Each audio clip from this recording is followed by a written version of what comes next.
Hebreos 11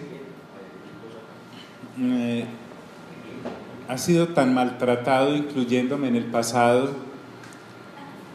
por haber sido y ser usado como un capítulo a través del cual puede uno transmitir pensamientos positivos para que la gente sea capaz de triunfar en empresas naturales. Y es válido si uno no tenía la revelación, pero teniéndola, hoy nos podemos dar cuenta lo interesante de este Hebreos 11 en el contexto. Con libertad casi que podríamos decirle a la gente, ustedes y yo, que si quieren, por ejemplo, tener una mentalidad de millonario, mejor se lean libros de superación personal. Hay unos bestsellers hoy grandes, por ejemplo, hay un autor tremendo, creo que se llama Kiyosaki. O sea, si usted quiere tener mente de millonario, léase esos libros. Si quiere tener una mente de pobreza, porque no faltará también el que quiera sufrir y sufrir en esa área, pues también las librerías y bibliotecas les pueden brindar esa clase de conocimiento. Pero lo que la revelación que Dios nos ha dado, nos está ofreciendo, es algo bien interesante, porque mire que el joven rico tenía mente de millonario. ¿Cuál de nosotros podemos decir que no era multimillonario? ¿Tenía mente de millonario? No, pero no tenía mente de reino, no tenía una mente renovada, ni tenía nuevo nacimiento.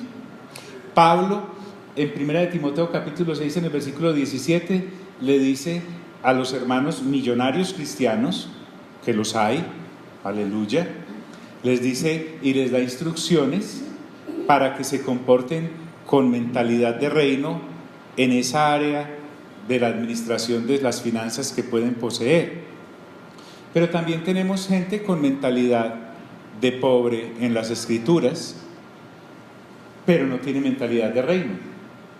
Entonces Santiago nos muestra cómo a los pobres que están dentro del cristianismo les recuerda que han sido elegidos para tener una herencia que se llama fe, y para ser hijos e hijas de Dios y personas del reino. Ahí acabamos de leer en el capítulo 21 y 22 de Apocalipsis que hay una herencia que va más allá de esta corta vida terrenal a la que ya nos referimos.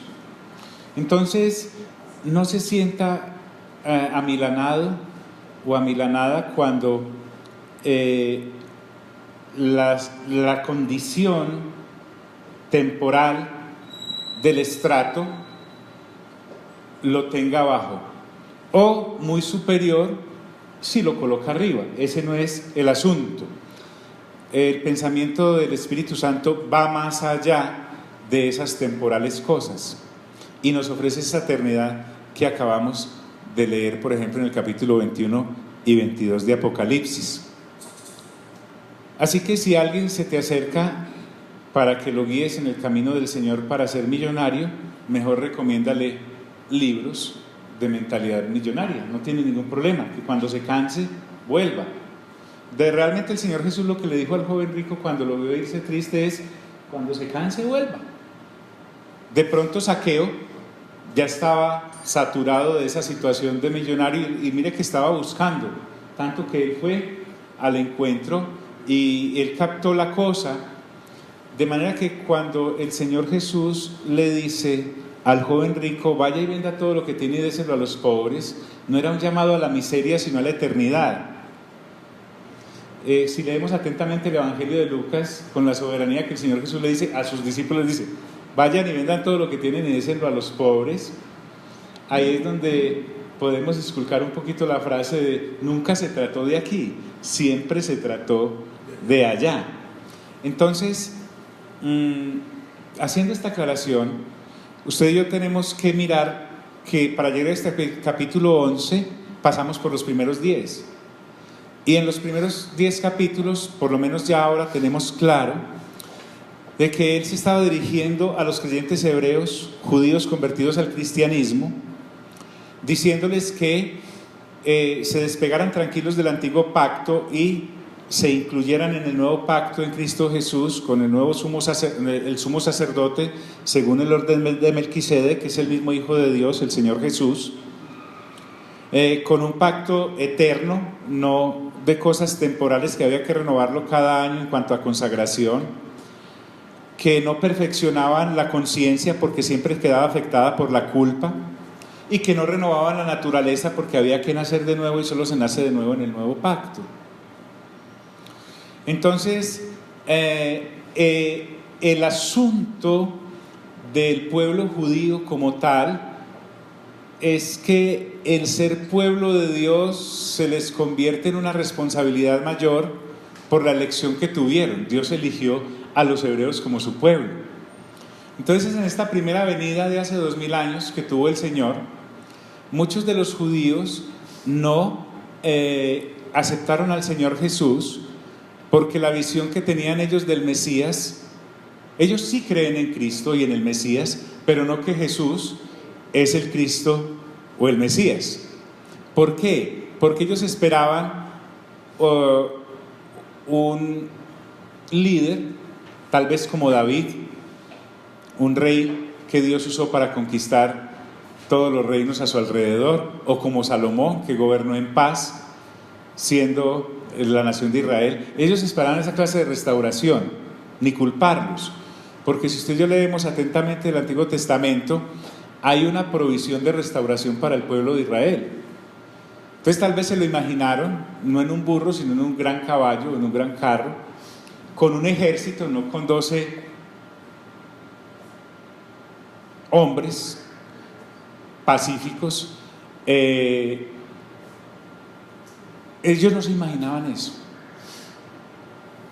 Entonces ahora estos hebreos judíos que creen en Cristo Jesús, listo, no fue en la primera venida esa restauración de Israel, entonces va a ser en la segunda. Entonces mira cómo es. Tengo un conocido que tiene un dicho muy simpático, es que dice que es el mismo perrito pero despeinado.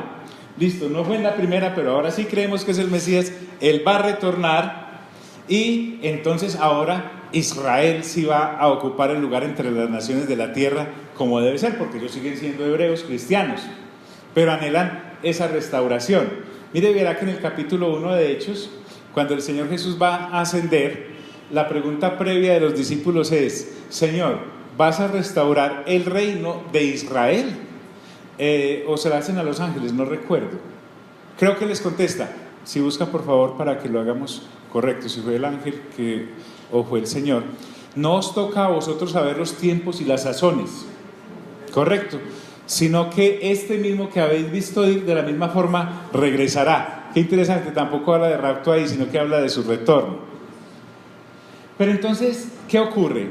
Mire que en el capítulo anterior vimos que estos hebreos, cuando creyeron en Cristo Jesús, se les fue todo al piso. Su libertad, muchos fueron hechos presos. Sus finanzas, les confiscaron los bienes. Fueron motivo de escarnio, los vituperaron.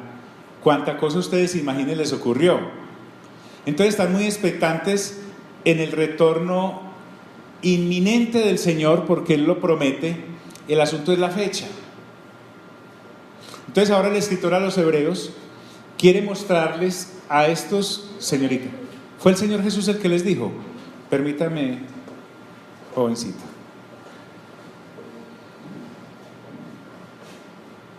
Jesús les contestó: no les corresponde a ustedes saber los tiempos ni las épocas que el Padre ha fijado con su propia autoridad. Entonces, sí, con base en lo que acaba de leer Daniela, hay un momento en que Dios restaura a Israel, histórico en el tiempo y en el espacio, previo a ese tiempo eterno que acabamos de ver en la Nueva Jerusalén. Pero Él no es el asunto del que cree en Cristo Jesús, es que debe despojarse de toda ansiedad porque eso sea ya. Él debe reposar y descansar en que eso es y punto, porque el Señor lo dijo. La fecha no interesa, porque sea que al momento de regresar eso ocurra, o y estemos vivos, o nos toque esperar entre los que están muertos. Para nosotros eso ya no es problema, porque la situación de relación con Él ya está solucionada. Entonces, ¿cómo vamos a vivir nosotros? Y podemos también apropiarnos un poquito de eso. Piensa en la edad que tienes, por favor. Súmale a eso, en el mejor de los casos, otros 60 años de vida terrenal. ¿Sí? Con John. Muy bien. Entonces, el asunto es, ¿cómo voy a enfrentar eso? Y si el Señor no viene, entonces eso hay que solucionarlo ya para poder caminar victoriosos esto que nos falta por recorrer todavía en la vida mortal. ¿Me hago entender? Entonces, como nación, los hebreos debían saber, cristianos, que iban a ser restaurados en la segunda venida del Señor, que puede demorarse lo que el Señor se quiera demorar, porque solo el Padre lo sabe, porque aún el Señor Jesús no lo sabía, como Él lo confesó, dijo, ni yo lo sé, solo mi Padre lo tiene en su potestad. Lo que me debe a mí dar esperanzas concretas y ciertas es que el retorno del Señor es verdadero, pero que no puedo lucubrar sobre una fecha cronológica y tampoco quererla acelerar de que sea pronto, porque eso está solo en la potestad de Dios. Entonces la pregunta mía ahora es, listo, ya, solucionado, ¿en qué me ocupo ahora? ¿En qué me ocupo? Sea que Él venga mañana o me toque esperarlo entre los muertos y retornar con Él. La respuesta es sencilla. No puede que no emocione mucho todavía al creyente que, habiendo renovado poco su mente, todavía está aferrado a la situación, al statu quo, a lo que este tiempo nos ofrece. Es a compartir que hay un reino. A eso me debo dedicar, a compartir el rey, a compartir el reino, porque si esto realmente es cierto, como lo hemos creído, no hay nada más a qué dedicarnos en la existencia, y Dios, desde el lugar donde nos haya colocado, entonces nos pone como faros para decir, es por aquí, es por aquí. Para eso, entonces, el escritor a los hebreos nos tiene que mostrar que todo cristiano es diferente. Aquí está toda la gente no nacida de nuevo, o muchos creyentes que por estar todavía en el rodaje, en la rueda loca de hámster del sistema, no tienen tiempo para renovar la mente y ahondar en esta visión gloriosa que Dios nos ha dado. Esta que sale y dice, bueno, listo, ok, ya entiendo y capto. ¿Qué debo hacer? ¿En qué voy a ocupar el resto de mi existencia física? Entonces, Él nos va a decir que necesitamos algo muy especial. Él les va a decir a esos hebreos, ustedes van a necesitar la fe. La fe. La fe es algo muy necesario, porque sin fe, nos va a decir más adelante, es imposible ¿qué? Agradar a Dios. Agradar a Dios. Y él empieza normal. Para él no es complicado hablar de este asunto porque lo vive diariamente. Es que no estamos hablando de un escritor a los hebreos que sea un superhumano. Es un escritor a los hebreos que ha nacido de nuevo, evidentemente por todo lo que nos ha revelado. Es una persona que ha renovado su mente a tal punto de que nos ha sacado de la leche al alimento sólido y nos viene hablando una serie de cosas en las cuales el que vive ocupado en qué comer, qué beber y qué vestir no puede sacarle neuronas al alimento sólido. O sea, una persona bien enfrascada en el asunto terrenal jamás podrá, o lo hará de una manera muy superficial, sacarle tiempo a saber qué es el sacerdocio según el orden de Melquisedec. Eso pues no opera, no se consigna, no produce como intereses. O a darse cuenta que hay unas cosas que se llaman leche en la doctrina de Cristo y puedo navegar en ellas tomando leche toda la vida, pero sin madurar, y lo que este hombre quiere, guiado por el Espíritu Santo, es que estos hebreos sean maestros después de tanto tiempo de haber creído, y que entiendan que el haber sufrido tanto no es en vano, pero el mismo sufrimiento no es un estandarte para presentar, porque el sufrimiento en sí, pues la otra gente también sufre.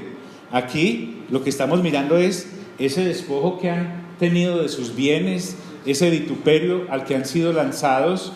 En sí no es una forma, o sea, nosotros no somos una corriente estoica de esa gente que sufre ahí parada, que se hunde con el barco. ¿Y por qué? No, porque así es.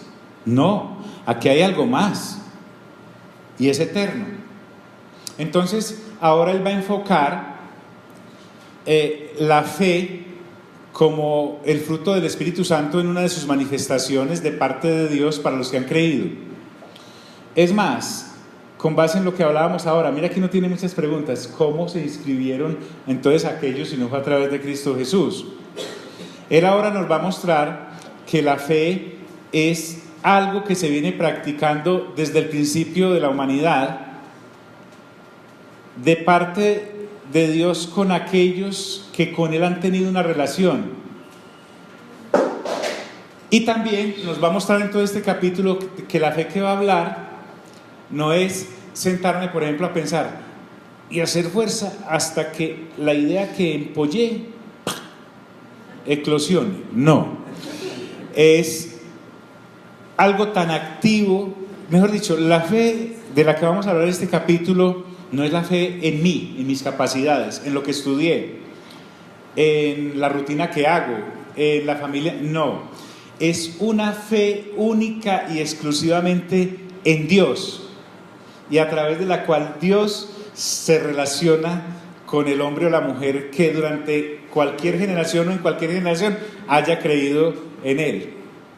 Entonces, aclaremos, es una fe enfocada única y exclusivamente en Dios. Al enfocarme única y exclusivamente en Dios, que tiene que ser por la renovación del entendimiento. ¿Sabes que nosotros tenemos, qué papayazo el que nos ha dado a nosotros la historia? Nacer en esta época en donde ya los 66 libros están escritos.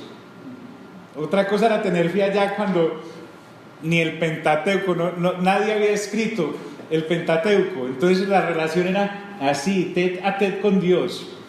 Pero a nosotros nos ha tocado eso ya escrito, más todos los libros del Nuevo Testamento.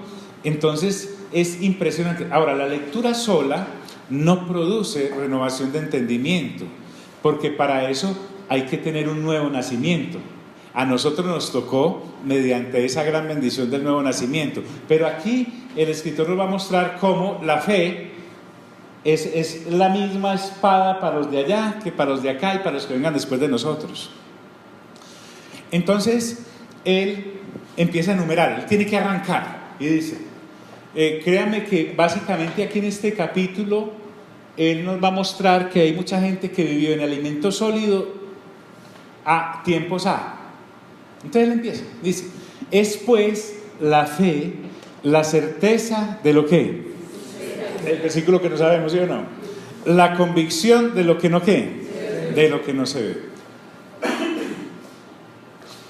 Me corrige por favor si me resbalo a que la fe es imaginarme el viaje que espero y la convicción de lo que no se ve. No, estamos hablando de lo eterno que me ofrece el nuevo pacto, el pacto en el Señor Jesús. Estamos hablando de lo eterno que me ofrece el pacto en el Señor Jesús, y que esa fe, que es la convicción de lo que se espera, que es la certeza de lo que se espera, la convicción de lo que no se ve, la tengo yo, y digo yo por todos nosotros, como la tuvo Enoc.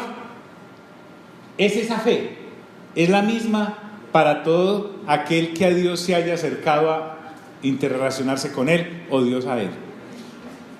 Entonces, la fe es la firme convicción, pero la fe en sí misma no es lo que estamos buscando. Esa fe es la que nos permite ver a Dios. Pero Dios no está condicionada su existencia a que yo tenga fe. Dios existe, así yo tenga fe o no tenga ¿qué? Fe. El beneficiado entonces de esta relación, ¿quién es? Yo. Dios no, ni le crece el saldo o le baja si yo creo o no creo en Él. Él es.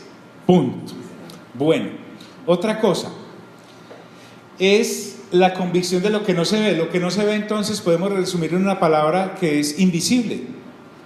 La fe me capacita para esperar lo invisible. El hecho de que use la palabra invisible no es que no existan. Lo que vamos a ver de aquí en adelante no es que haya surgido de lo que no existía, sino de lo que no se veía, porque en Dios ya todo es. En Dios ya todo es. Todo es. Mire, por ejemplo, la Nueva Jerusalén de la que hablábamos ahora existe. Y existe así nosotros tengamos fe ahora y la miremos. Es más, y hasta la podemos tocar y oler. Pero también existe para los que no creen en ella.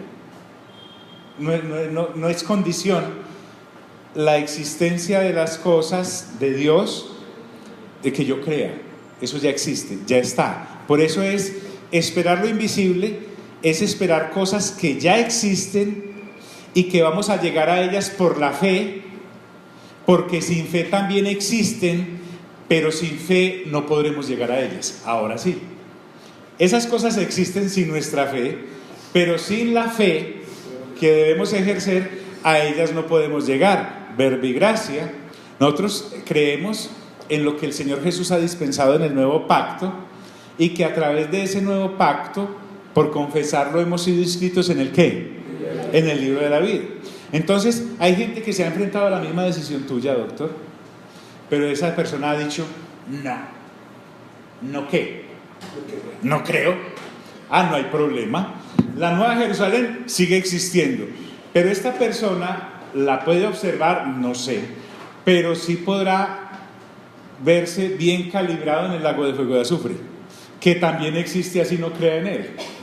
Entonces, el asunto acá es que sin fe esas cosas que no se ven de Dios también existen, pero no podemos llegar a ellas y participar de ellas sin ¿qué? Sin fe.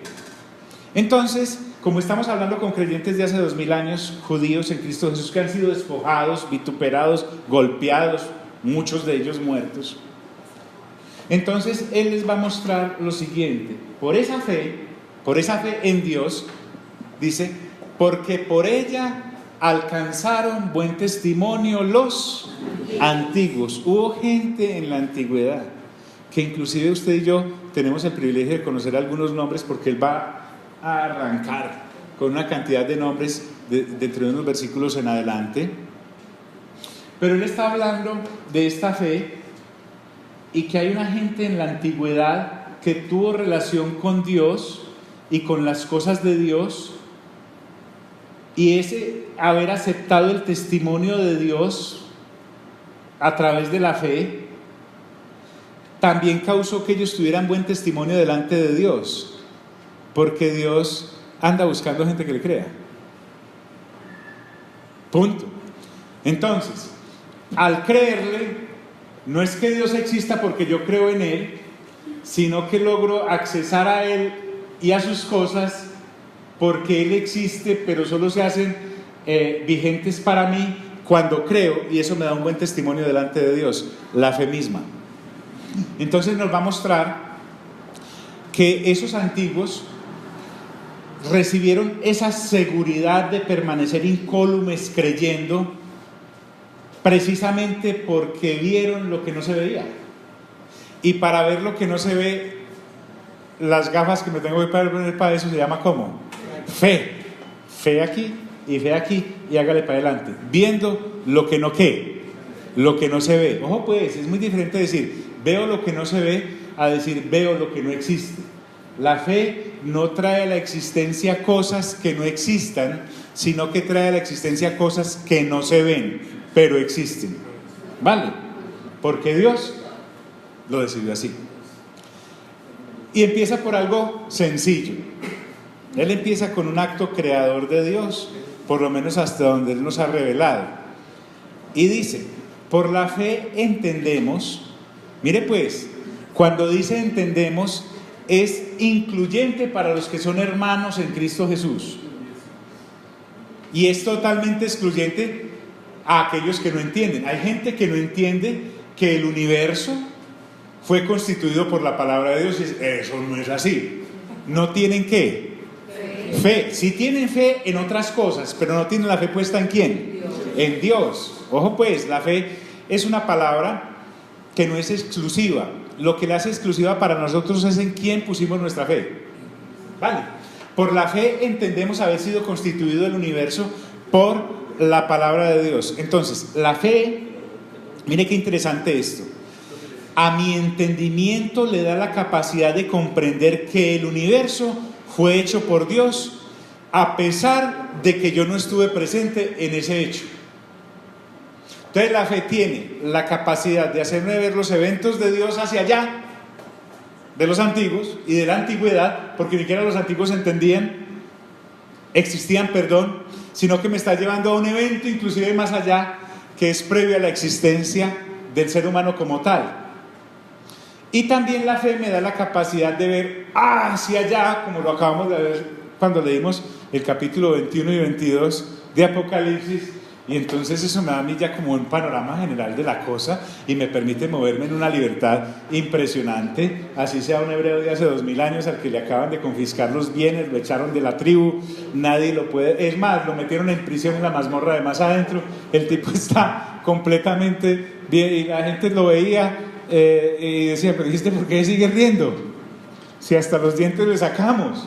Precisamente por esa cantidad de cosas que ahora vemos de Dios gracias a la fe. ¿Cómo podemos entender nosotros a aquellos que por el testimonio histórico secular los emperadores mandaban a la hoguera o a la lucha con leones como un escarnio público? Y no vemos gente corriendo de los leones, sino hacia los leones. No era un acto suicida, sino que sabiendo que ya no tenían una escapatoria lógica, pues démosle. ¿Por qué? ¿Qué me hace a mí validar eso? Un cuerpo nuevo en la resurrección. Porque si tengo solo mi visión puesta en lo que veo, ¿cómo voy a ver lo que no sé qué? Lo que no se ve. Eso se va volviendo maravilloso aquí en adelante, espera y verá. Entonces, la fe me da entendimiento para comprender que el universo fue hecho por Dios, sin yo haber estado ahí. Eso es fe. Entonces, avanza un poquito más y ya nos da la participación del entendimiento. Y tan claro es que ahora tú y yo lo vemos. Créame, lo vemos es porque tenemos fe, porque Dios nos dio esa fe, porque no es de todos. La fe dice por allá Primera de Tesalonicenses o Segunda. Entonces miren qué tan claro es para nosotros. De modo que lo que se ve, pensemos en las montañas, por ejemplo, lo más cerquita, pensemos en los árboles, pensemos en las estrellas que vemos, pensemos en la luna que está ahorita, pensemos en el sol de mañana, pensemos en el testimonio de la naturaleza. Correcto, dice. De modo que lo que se ve fue hecho de lo que no ¿qué? No me cansaré. Fue hecho de lo que no se veía, no de lo que no ¿qué? No de lo que no existía, porque ya existía, pero la fe nos hace ver el hecho como tal desde este punto de vista maravilloso. Es que es inmensamente maravilloso. Para eso voy a leerte, o podemos leerlo juntos por favor, vamos a Génesis capítulo 1.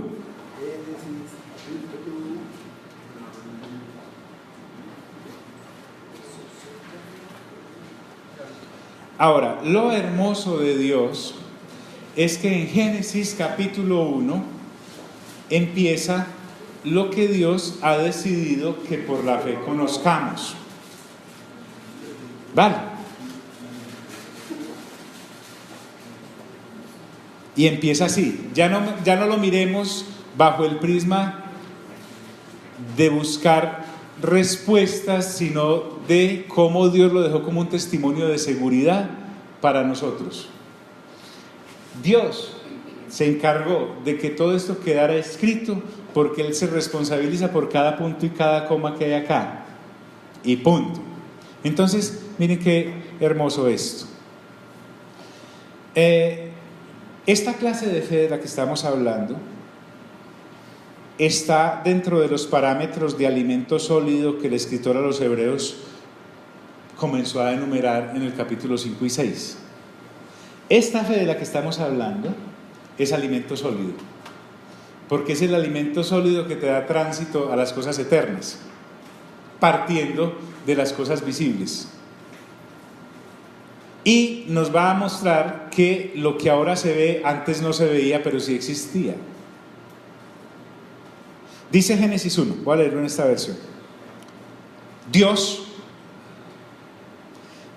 que ya sabemos que es Padre, Hijo, Espíritu Santo, ya sabemos por la lectura juiciosa todo lo que sabemos.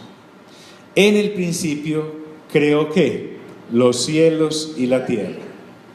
Y nos dice con una tranquilidad, mire que Él no anda justificando nada, simplemente anda contándonos. La tierra era un caos total. Me circunscribe la situación del globo. Las tinieblas cubrían el abismo, todo estaba oscuro, y el Espíritu de Dios iba y venía sobre la superficie de las aguas. Ahí pensemos que se refiere a la persona del Espíritu Santo. Venía tranquilo. Y Dios dijo: que exista la luz. Y la luz llegó ¿a qué? A existir. La hizo visible. Dios consideró que la luz era buena y la separó de las tinieblas. Perdóname Señor, pero es más o menos como una señora cuando organiza la casa con el marido, y vamos a poner esto aquí, esto aquí, esto aquí. ¿Ha visto que en algunos hogares cuando uno entra parece un caos total?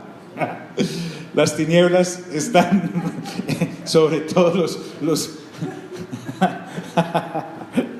la cama está donde no es, toda esa ropa ahí tirada sobre las lámparas, y empieza a colocarlo para que se vean. Y dijo Dios que exista la luz, y la luz llegó a existir. Dios consideró que la luz era buena y la separó de las tinieblas. A la luz la llamó ¿cómo? Día. Y a las tinieblas la llamó ¿cómo? Noche. Y vino la noche y llegó la mañana y fue el primer día. Punto. Y Dios dijo: que exista el firmamento en medio de las aguas y que las separe. O sea, el firmamento, se ve que todo era agua, según eso ahí pues. Dijo: hagamos un firmamento, y entonces el firmamento va a separar las aguas. Listo. ¿Y qué pasó? Y sucedió. Eso es fe.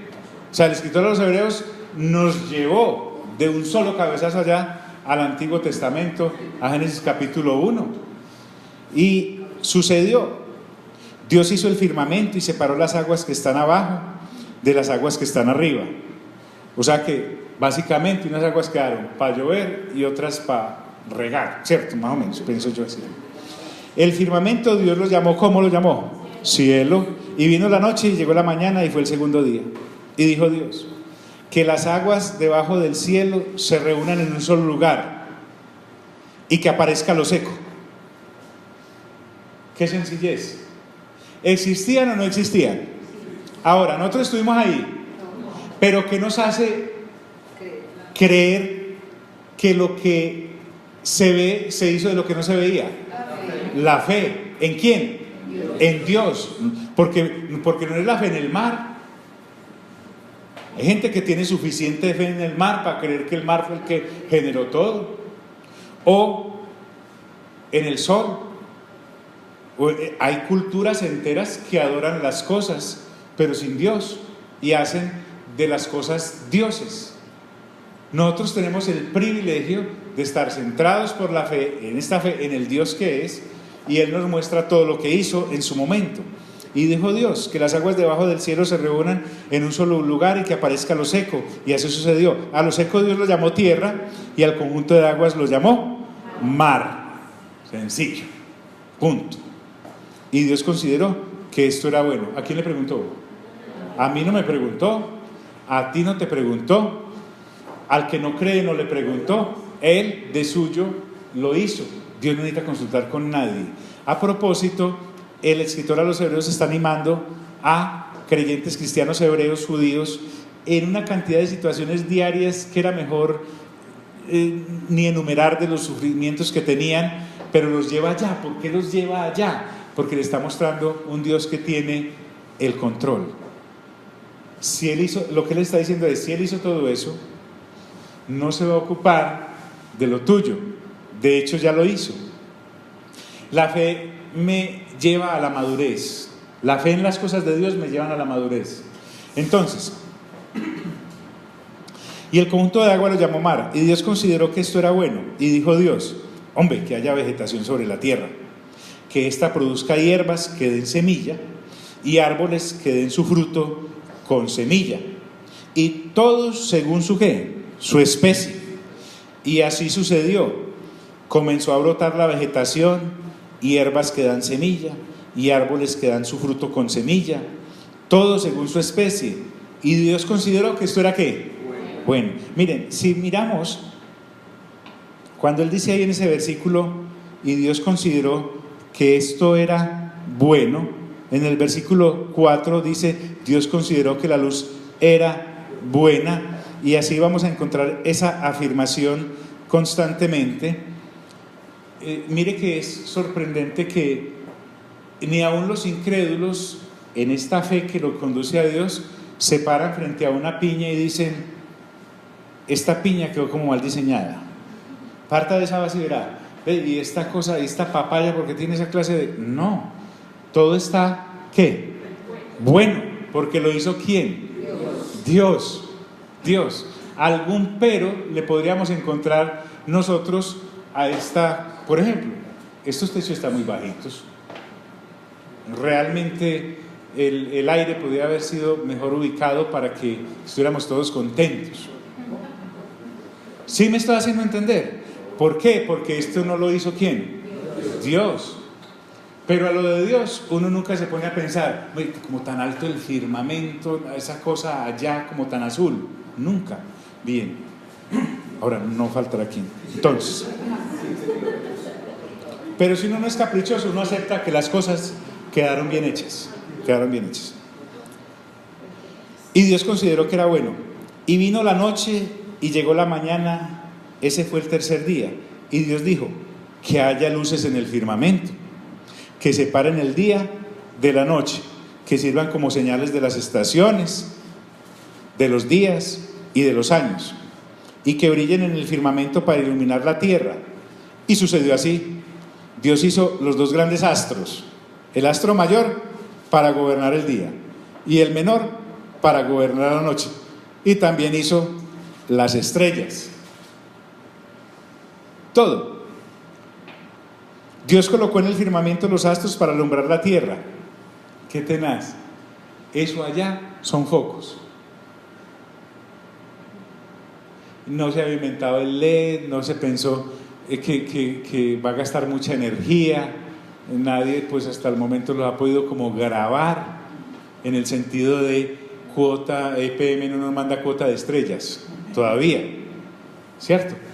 Dios no se han desgastado, están ahí. Algunos dicen que eso está muerto hace miles de años, pues siguen alumbrando. Por lo tanto dicen que es la luz que viaja a través de todas las distancias y del tiempo, y eso es lo que... ¡Qué tremendo! Entonces muy buena la duración de esos focos. A mí me parece extraordinariamente bueno. Mire y verá, pero por la fe.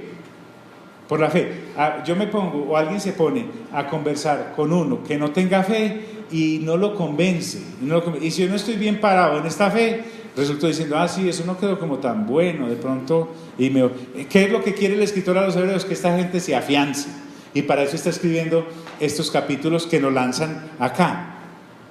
Los hizo para gobernar el día y la noche, y para separar la luz de las tinieblas, y Dios consideró que esto era ¿qué? Bueno, y punto. Y vino la noche, y llegó la mañana, y fue el cuarto día, y Dios dijo: que rebosen de seres vivientes las aguas, que vuelen las aves sobre la tierra a lo largo del firmamento, Y creó Dios los grandes animales marinos y todos los seres vivientes que se mueven y pululan en las aguas, y todas las aves según su especie. Y Dios consideró que esto era ¿qué? Bueno, no había nada caído, nadie había caído, lo primero fue eso.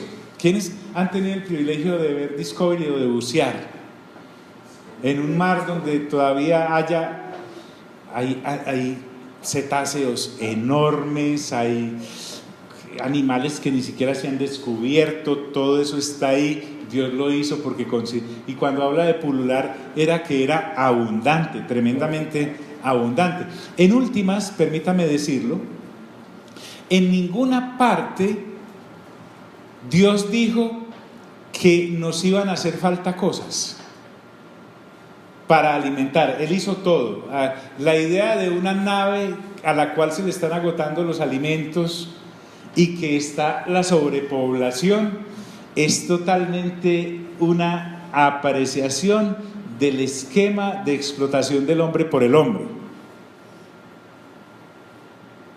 Porque cuando yo he viajado, cuando he tenido la oportunidad, por ejemplo, pero ustedes que han viajado, yo sé, por ejemplo, yo no sé qué queda de Sancho Paisa para allá, yo no sé qué queda. ¿Hay más gente? No sé, habrá más tierra, no sé, pero ustedes que sí han viajado, ustedes se han montado en un avión y no te verá que toda la congestión es aquí, pero hágale, ese avión empieza en su crucero y usted no ve sino tierra y tierra y tierra y montañas desocupadas y por allá ríos, etcétera, etcétera. Eso de que la gente ya no cabe, solo le cabe al que en avión no ha montado, ¿cierto? Entonces, pero también usted observe que el agua, pues discúlpame, pero que se acabe ¿de cuánto está compuesta la tierra? ¿De cuántas partes de agua? Sí, y solo una ¿de qué? De tierra. O sea, lo que hay aquí es agua, pero se nos ha hecho pensar de que esa vaina se está acabando y realmente no crean que solamente los linderos de púas están alrededor de la carretera y uno piensa que solo es la carretera, pero cuando uno entra de ahí para allá un poquito se ve la cantidad de tierra y otra cosa es que yo no la tenga, ¿cierto?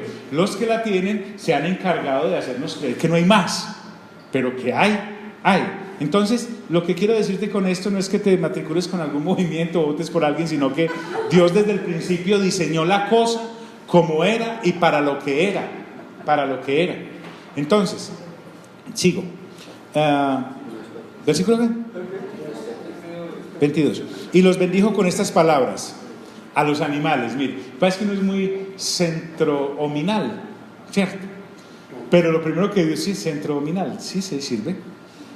Mira que Dios bendijo a los animales primero. Dice, y los bendijo con estas palabras. ¿A quiénes? A todos esos animales y a todos esos árboles. Sean fructíferos y multiplíquense. Llenen las aguas de los mares. Que las aves se multipliquen sobre la tierra. Vino la noche y llegó la mañana y fue el quinto día. Y dijo Dios, que produzca la tierra seres vivientes, animales domésticos, animales salvajes y reptiles, según sus especies. Y sucedió así. Dios hizo los animales domésticos, los animales salvajes y todos los reptiles según su especie. Según su especie. Y Dios consideró que esto era ¿qué?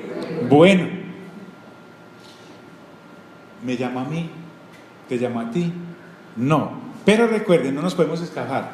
De modo que lo que se ve fue hecho de lo que no se veía. Y venimos de un versículo que dice, por la fe entendemos haber sido constituido el universo, por lo menos hasta donde nos ha permitido ver hasta ahora, porque de ahí para allá es que sigue, por la palabra de Dios. Y entonces asevera, de modo que lo que se ve fue hecho de lo que no se veía. Él me está hablando de que yo tengo acceso por medio de la fe a lo que existía inclusive antes de que yo existiera como raza, porque mira lo que Dios va a hacer aquí a continuación. Y dice en el 27, y Dios, en el 26, luego 26, y hagamos al ser ¿qué?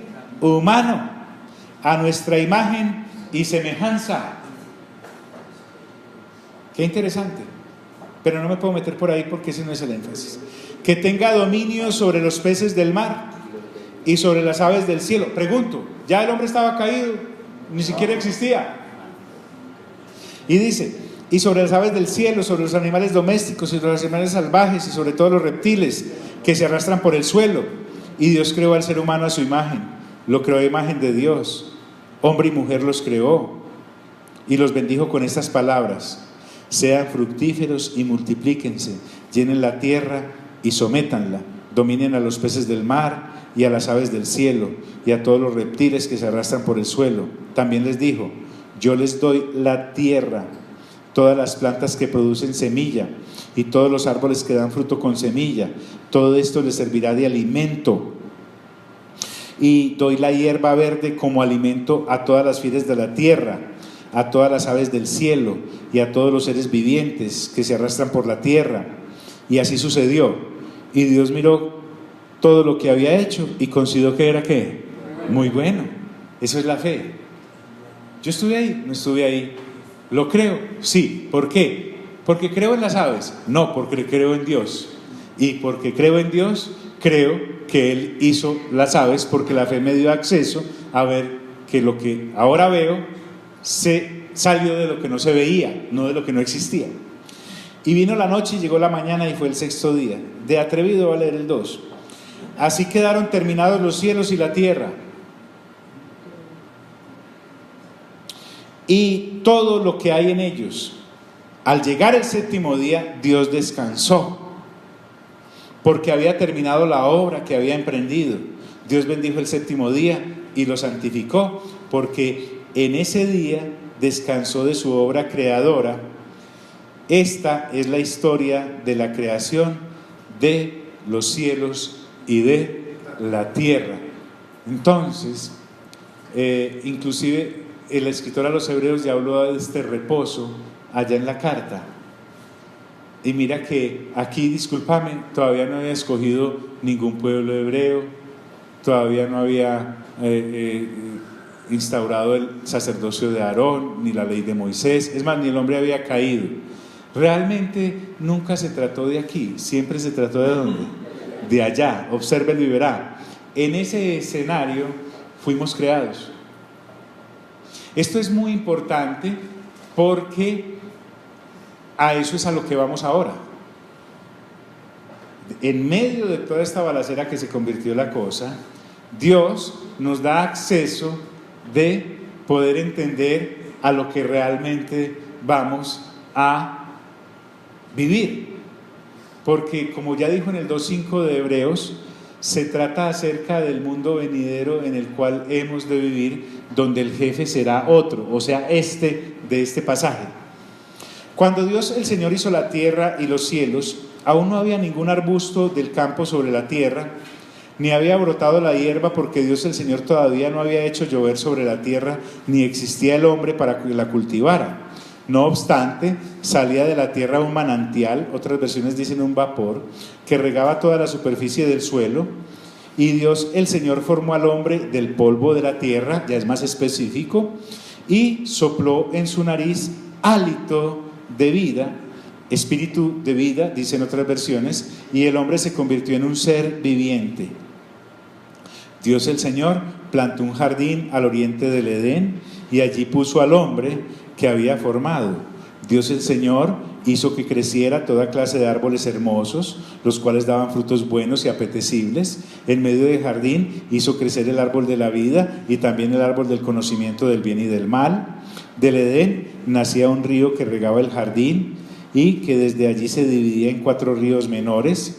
El primero se llamaba Pisón y recorría toda la región de Havilá, donde había oro, y el oro de esa región era fino, y también había allí resina muy buena y piedra de ónice. El segundo se llamaba Gijón, que recorría toda la región de Cus. El tercero se llamaba Tigris, por allá está todavía, que recorría el este de Asiria. El cuarto, el Éufrates, también. Dios, el Señor, tomó al hombre y lo puso en el jardín del Edén para que lo cultivara y lo cuidara, y le dio este mandato: puedes comer de todos los árboles del jardín, pero del árbol del conocimiento del bien y del mal no deberás comer. el día que de él comas ciertamente morirás. Luego Dios el Señor dijo: no es bueno que el hombre esté solo, voy a hacer una ayuda adecuada. Nos está dando pues un zoom del sexto día, ¿correcto?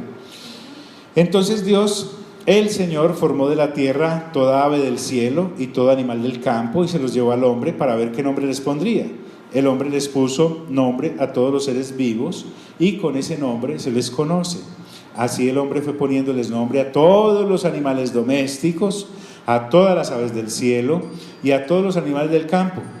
Sin embargo, no se encontró en ellos la ayuda adecuada para el hombre.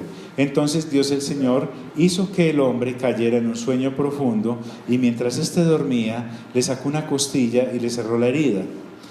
De la costilla que le había quitado al hombre, Dios el Señor hizo una mujer y se la entregó al hombre, el cual exclamó: esta sí es hueso de mis huesos y carne de mi carne. Se llamará mujer, porque del hombre fue sacada.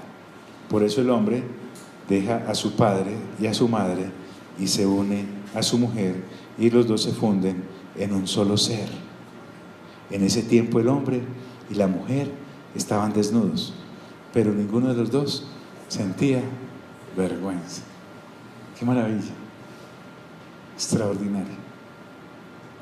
Entonces, no nos podemos detener mucho ahí. Este escritor a los hebreos está animando a una gente a seguir creyendo, pero a madurar, y les ha dado un brochazo de cómo a través de la fe la creación entonces nos muestra la justicia misma de Dios obrando, en el sentido de que Él es creador e hizo todo. Si te das cuenta, lo hizo todo sin pedirnos ningún permiso. La caída, no voy a decir capacitó, mejor discapacitó al hombre para pensar que él puede tener alguna opinión en cuanto al curso normal del universo. Lo que nos quiere decir es que con esa mentalidad caída nosotros no nacimos ni fuimos creados. Mejor, la humanidad no fue creada caída, ni para caer. Entonces, a partir de ese brochazo, el escritor nos va a mostrar una cantidad de cosas, porque ya va a mostrarnos gente como Abel, por ejemplo, gente como Enoc.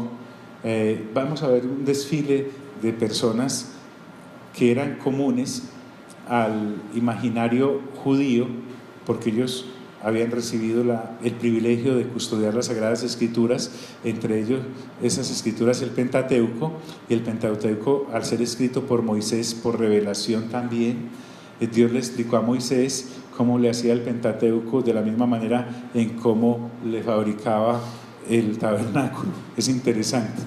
Entonces, usted y yo vamos a ser unos privilegiados y además vamos a ser unos beneficiados de cómo el escritor a los hebreos les explica a los creyentes hebreos de hace 2000 años que también cosas que nos competen a nosotros para seguir no creyendo, sino para afianzarnos más en lo que creemos, que a propósito existe sin que creamos, pero se hace válido para nosotros al creer en Dios. Padre, te damos gracias esta noche por esta oportunidad que nos diste de venir acá, de abrir páginas de la Escritura que para muchos, por su falta de fe, así las lean, están vedadas, pero para nosotros están tan claras, Señor. No venimos, Señor, con ningún otro ánimo, sino el de renovar nuestra mente, por favor, para que esta mente que tú formaste sea llena realmente de las cosas que tú diseñaste para que ella pensara, eternas, cosas eternas. En el nombre de Cristo Jesús salimos de este lugar, mas no de tu eterna presencia, tan real para nosotros por la fe. Amén y amén.